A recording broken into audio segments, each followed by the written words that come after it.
L'argent, c'est mal. L'argent, c'est mauvais.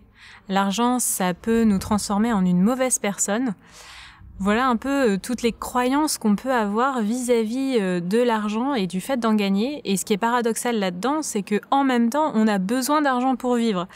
C'est un peu ce que je vous propose d'aborder aujourd'hui, comment rompre avec ces croyances limitantes vis-à-vis de l'argent et finalement qui nous empêchent d'aller loin dans notre activité, de devenir pleinement ambitieux et tout simplement d'en vivre correctement. Bonjour à tous, ici Fleur l'éveillée et bienvenue sur ma chaîne. Avant de commencer, si le sujet vous intéresse, pensez à vous abonner à la chaîne ou à mettre un petit pouce en l'air, c'est le meilleur moyen de soutenir mon travail ainsi que celui de mon équipe. Et vous pouvez me retrouver sur ma page Instagram Fleur l'éveillée où je partage au quotidien des inspirations autour de l'entrepreneuriat. Aujourd'hui, j'ai envie qu'on parle des croyances sur l'argent parce que je me rends compte qu'on est hyper nombreux à avoir ce genre de croyances qui vraiment nous limitent nos ambitions finalement, nous empêchent de pleinement réussir par peur de gagner de l'argent, par peur d'en gagner trop et de devenir finalement une mauvaise personne, de devenir le diable incarné, alors que en réalité, l'argent, c'est une énergie. Finalement, plus vous acceptez de recevoir, plus vous pouvez aussi donner en retour. Et c'est un peu toute la magie de l'argent. Donc c'est important de comprendre que l'argent c'est une énergie qui afflue vers vous, vous traverse et vous permet de redonner ensuite, de redistribuer et d'être finalement pleinement généreux avec votre entourage, avec les personnes qui achètent vos produits, avec aussi votre communauté peut-être qui vous suit sur les réseaux sociaux, etc.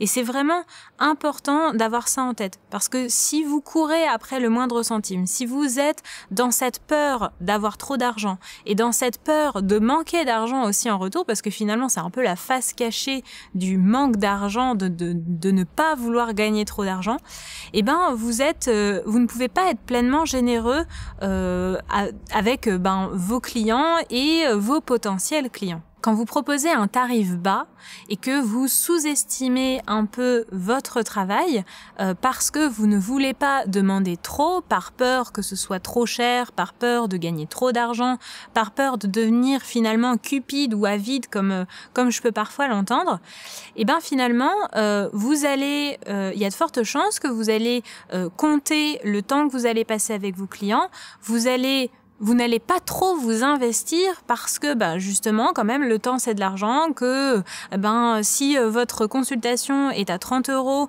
et que vous avez déjà passé 35 minutes avec votre client ou 45 minutes avec votre client, il vous faut beaucoup de clients dans la journée pour pouvoir vous permettre tout juste de survivre et donc c'est normal, vous allez devoir chronométrer le temps que vous passez avec vos clients. Et ça, finalement, si vous vous mettez dans la peau du client, il n'y a rien de plus désagréable que de sentir que la personne que vous allez voir en consultation ou en rendez-vous compte les minutes qu'elle passe avec vous. Donc, je vous invite vraiment à sortir de ce schéma de pensée qui vous limite et qui vous emprisonne en fait, et d'oser enfin demander le prix qui est juste pour vous. Comme je vous disais, ça va vous permettre d'être généreux. Pourquoi? Déjà généreux avec vos clients potentiels, parce que si vous êtes dans l'abondance, que vous gagnez de l'argent, vous savez, cette fameuse loi d'attraction qui fait que vous êtes vraiment dans ce flux d'énergie qui vraiment abonde dans tous les sens, vous allez vraiment donc pouvoir être généreux dans le sens où vous allez pouvoir produire du contenu de qualité, vous allez produire beaucoup de contenu parce que vous pourrez prendre moins de clients et donc pouvoir offrir plus de contenu gratuit aussi.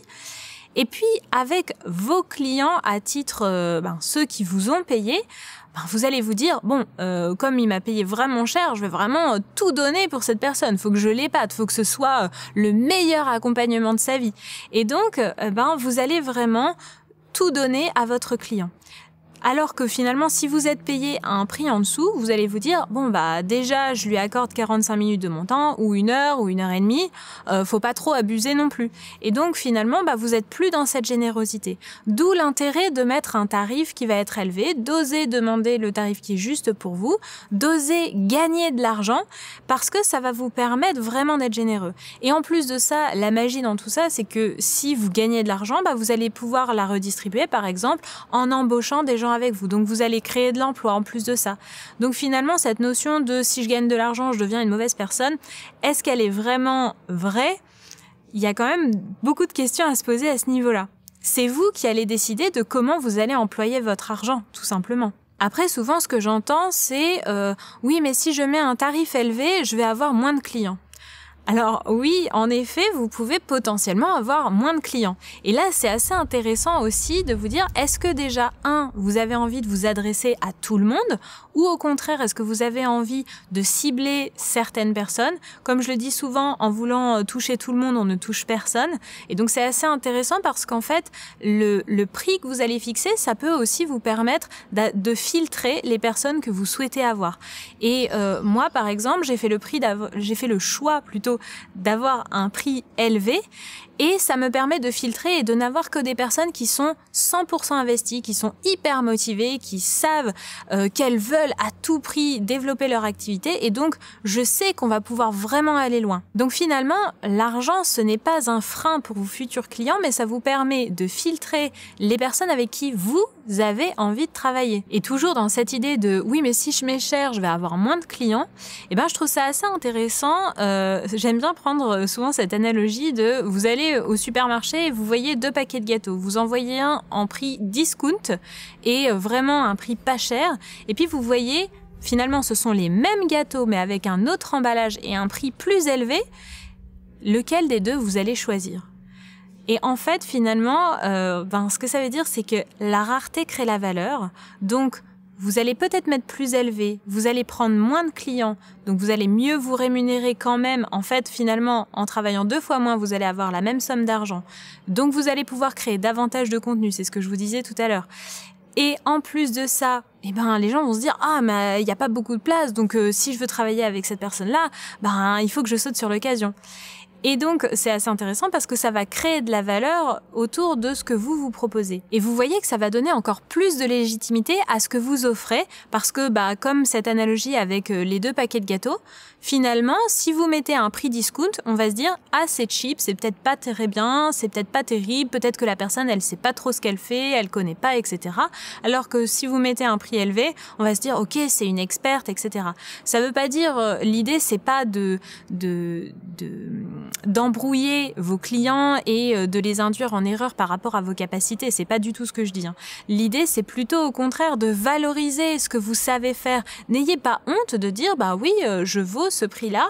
Parce que c'est le cas en fait. Et si vous vous diminuez, finalement vous allez perdre en crédibilité auprès de vos clients. Ce qui est dommage puisque vous avez pour autant les connaissances et les compétences, ainsi que l'expérience. Donc finalement ça peut vous desservir en fait d'avoir peur de mettre un tarif trop élevé alors que finalement vous valez ce tarif. Et puis la question du coût de vos prestations, ça concerne pas que vous, ça concerne aussi et surtout vos clients.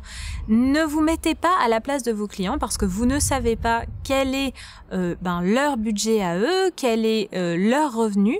Et puis surtout, en fait, c'est avant tout, ça leur permet de travailler avant tout eux-mêmes sur l'argent. Parce que lorsqu'ils vont découvrir votre tarif, finalement, c'est sur eux-mêmes que ça va jouer, à quel point ils ont envie d'investir sur eux-mêmes, quelle valeur ils s'accordent à eux-mêmes, et donc c'est un premier travail que vous leur faites faire sur eux. Donc finalement, le fait de mettre un tarif élevé, non seulement ça vous rend service à vous, parce que vous vous valorisez dans votre métier, vous reprenez la stature d'un chef d'entreprise et non pas simplement d'une personne qui aime bien ce qu'elle fait et puis qui le fait un peu à la cool comme ça.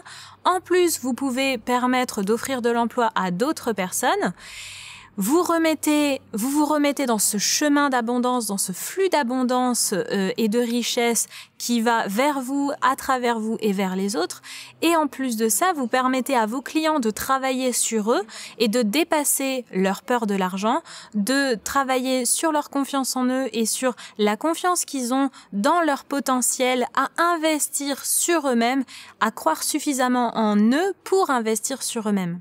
Donc lorsque vous acceptez de rompre avec vos croyances sur l'argent, que vous acceptez de croire en vous, d'oser demander le juste prix, finalement vous voyez qu'il y a que du positif derrière. Après c'est vous qui décidez de comment vous allez dépenser cet argent, donc vous n'allez pas vous transformer en une mauvaise personne si vous devenez riche, en fait, tout simplement. C'est vous qui allez décider, peut-être que vous aurez envie de créer une fondation, de donner une partie de vos bénéfices à des associations caritatives, etc., etc.